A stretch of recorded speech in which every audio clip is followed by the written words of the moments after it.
प्रियो, क्या आप जानते हैं कि हर युद्ध आपके वर्तमान का कारण नहीं होता। कुछ युद्ध आपके भविष्य के कारण होते हैं। कई बार आप सोचते हैं कि मेरी जिंदगी में इतनी लड़ाइयाँ क्यों हैं, इतने अटैक्स क्यों हैं, इतनी रिजेक्शन क्यों, इतने आत्मिक युद्ध क्यों हैं। और शैतान चाहता है कि आप ये मान लो कि आप श्रापित हो, रिजेक्टेड हो, आप यूजलेस हो। लेकिन आज पवित्र आत्मा कह रहे हैं, आप पर अटैक इसलिए है क्योंकि आपके अंदर परमेश्वर का उद्देश्य है। शैतान किसी खाली व्यक्ति से नहीं डरता, उस व्यक्ति से डरता है जिसके ऊपर परमेश्वर का हाथ है। अब सोचिए कि जन्म से पहले ही युद्ध शुरू हो जाए। सोचिए, मूसा पैदा भी नहीं हुआ था और फिरौन बच्चों को मरवा रहा था। क्यों? क्योंकि नर्क को पता था कि एक डिलीवरर आने वाला है। यीशु के जन्म पर भी यही हुआ। जब यीशु पैदा हुए, हेरोदेस ने बच्चों को मरवा दिया। क्यों? क्योंकि अंधेरे को महसूस हो गया था कि लाइट आ चुकी है। ध्यान दीजिए, शैतान हमेशा उद्देश्य को इन्फेंसी में ही मारना चाहता है। ये शैतान की सबसे पुरानी स्ट्रेटजी है।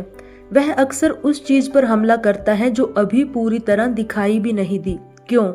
क्योंकि इन्फेंसी कमजोर दिखती है। नई चीज कमजोर होती है, शुरुआत छोटी होती है, और शैतान जानता है कि अगर ये चीज ग्रो कर गई तो एक दिन उसके राज्य को हिला देगी। इसीलिए वह उद्देश्य को मैच्योरिटी में नहीं, इन्फेंसी में ही मारना चाहता है, शिशु अवस्था में ही मारना चाहता है। अब मूसा ने अभी लाल सागर में से रास्ता निकाला नहीं था, अभी बड़े बड़े चमत्कार उसने नहीं किए थे, अभी इज़राइल को छुड़ाया भी नहीं था, अभी वो सिर्फ एक छोटा सा बच्चा था। लेकिन फिरौन क्यों डर गया? क्योंकि नर्क को भविष्य दिखाई दे रहा था।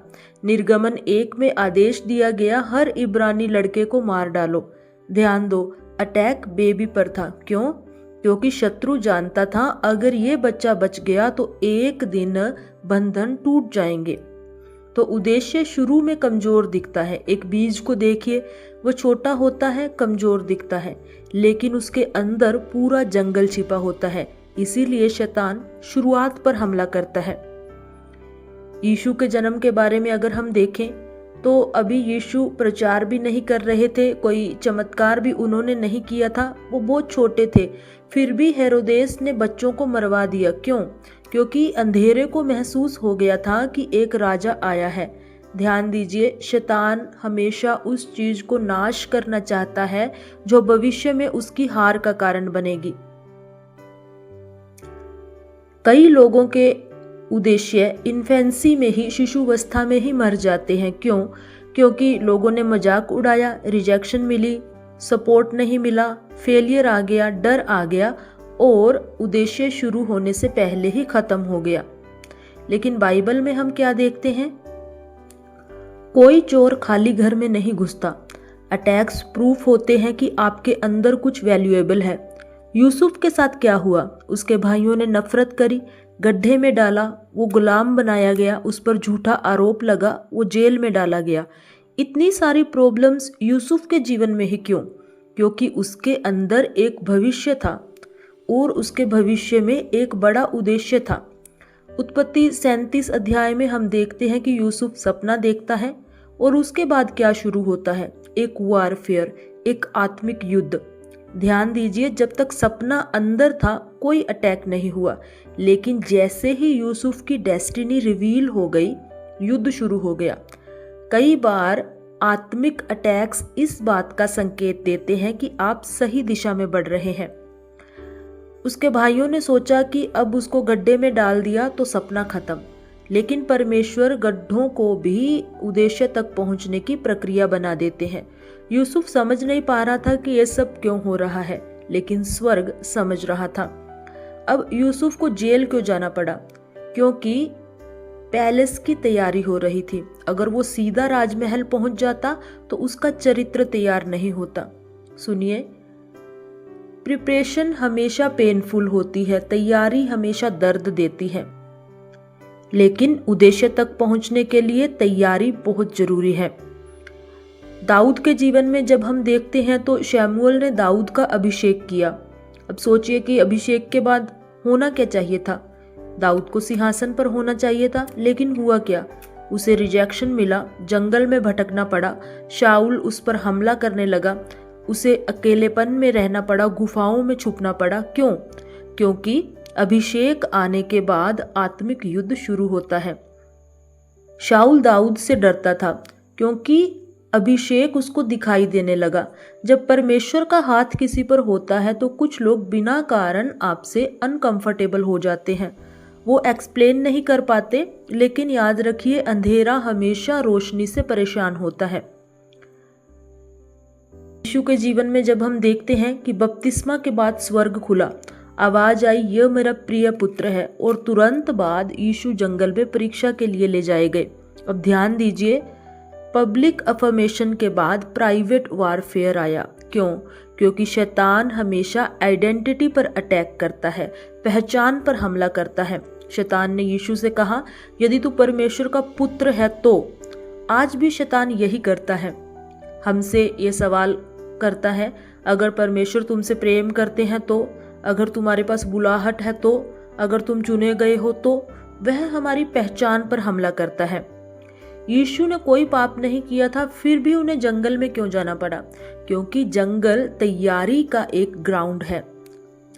अब अय्यूब की कहानी में देखिए, स्वर्ग में एक बातचीत होती है। शैतान ने परमेश्वर से कहा कि अय्यूब इसलिए विश्वास योग्य है क्योंकि आपने उसे ब्लेस किया है, और फिर अटैक्स शुरू हो गए।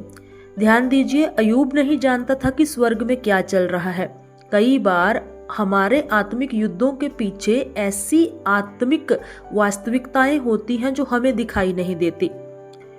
तो शैतान हमें गिराने से ज्यादा हमें रोकना चाहता है। क्यों?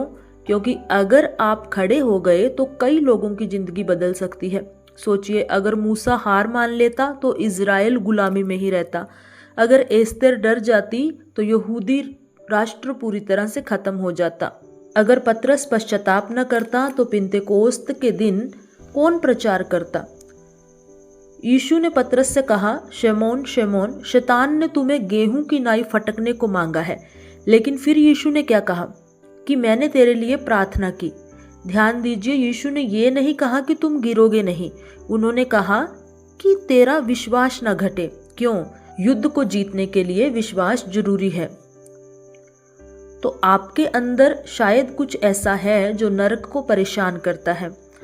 शायद आप खुद अपनी कीमत नहीं जानते, लेकिन शैतान जानता है। वो जानता है कि अगर आप सच में परमेश्वर के लिए जल उठे तो आपका घर बदल जाएगा, आपकी पीढ़ियां बदल सकती हैं, आपकी मिनिस्ट्री लोगों को छुड़ा सकती है। तो आत्मिक युद्ध के क्या चिन्ह होते हैं? जब कोई विश्वासी अपने उद्देश्य की ओर बढ़ता है तो अक्सर उसे डिस्ट्रैक्शंस मिलते हैं, उसका डर बढ़ता है, टेम्पटेशन बढ़ती है, रिजेक्शन उसके लाइफ में आता, अकेलापन आता है, कंफ्यूजन आती है। क्यों? क्योंकि शत्रु चाहता है कि प्रगटीकरण होने से पहले ही आप थक जाएं। लेकिन सबसे पावरफुल बात यह है कि अटैक इस बात का प्रूफ नहीं कि परमेश्वर आपके साथ नहीं, अटैक इस बात का प्रूफ है कि आप खतरनाक। तो शैतान आपका सम्मान नहीं चाहता, वो आपका विश्वास चाहता है। अगर विश्वास टूट जाए तो इंसान अंदर से हार जाता है। तो फिर कैसे जीतें? अपनी पहचान को जानो कि आप पीड़ित नहीं हो, आप चुने हुए हो। अपनी प्रेयर लाइफ को मजबूत करिए, क्योंकि युद्ध में कमजोर प्रार्थना खतरनाक है। वचन से भरे रहिए। यीशु ने जंगल में हर एक अटैक का जवाब वचन से दिया। आइसोलेशन से बचिए, अकेलेपन से बचिए। शैतान अकेले पड़े विश्वासियों पर हमला करता है। हार मत मानिए। कई लोग ब्रेक थ्रू के ठीक पहले छोड़ देते हैं, तो इसलिए हार मत मानिए। तो आज शायद आप युद्ध में हैं, थक गए हैं, रो रहे हैं, समझ नहीं पा रहे कि इतनी लड़ाई क्यों है, इतने बैटल्स मेरी लाइफ में क्यों हैं। लेकिन पवित्र आत्मा आपसे कह रहे हैं कि आपके ऊपर अटैक्स इसलिए हैं क्योंकि आपके अंदर अभिषेक है। याद रखिए, गड्ढा यूसुफ को रोक नहीं सका, जंगल और फिरौन मूसा को नहीं रोक सका, गोलियत दाऊद को नहीं रोक सका, क्रूस यीशु को नहीं रोक सका। और जो परमेश्वर ने आपके बारे में ठाना है, नरक की कोई शक्ति उसे रोक नहीं सकती, क्योंकि जिसे परमेश्वर ने चुना है उसे अंधकार खत्म नहीं कर सकता। आइए प्रार्थना करें। हे स्वर्गीय पिता, मैं आज आपके सामने नम्र होकर आता हूँ। प्रभु, आपने मुझे बिना उद्देश्य के नहीं बनाया। मेरे जन्म से पहले ही आपने मेरे लिए योजना बनाई। आपने मुझे चुना, बुलाया और अलग किया। लेकिन प्रभु, जहाँ उद्देश्य होता है वहाँ आत्मिक युद्ध भी होता है। आज मैं अपने जीवन के हर एक उस क्षेत्र को आपके हाथों में देता हूँ जहाँ शैतान शिशुवत अवस्था में ही हमला कर रहा है। हे प्रभु, मेरे अंदर जो आत्मिक भूख जन्म ले रही है उसे बचाइए। मेरे अंदर जो प्रार्थना का जीवन शुरू हुआ है उसे बुझने मत दीजिए। मेरे अंदर जो बुलाहट है डर से, उसे मरने मत दीजिए। मेरे अंदर जो आग है उसे बुझने मत दीजिए। प्रभु यीशु, जैसे आपने मूसा को लाल सागर में सुरक्षित रखा, यूसुफ को गड्ढे में बचाए रखा, दाऊद को जंगल में संभाला, वैसे मुझे भी संभालिए। जहाँ जहाँ शत्रु निराशा भेज रहा है वहाँ वहाँ आपका पवित्र आत्मा मुझे बल दे। जहाँ लोग मुझे रिजेक्ट कर रहे हैं वहाँ आपकी आवाज़ मुझे याद दिलाए कि मैं चुना हुआ हूँ।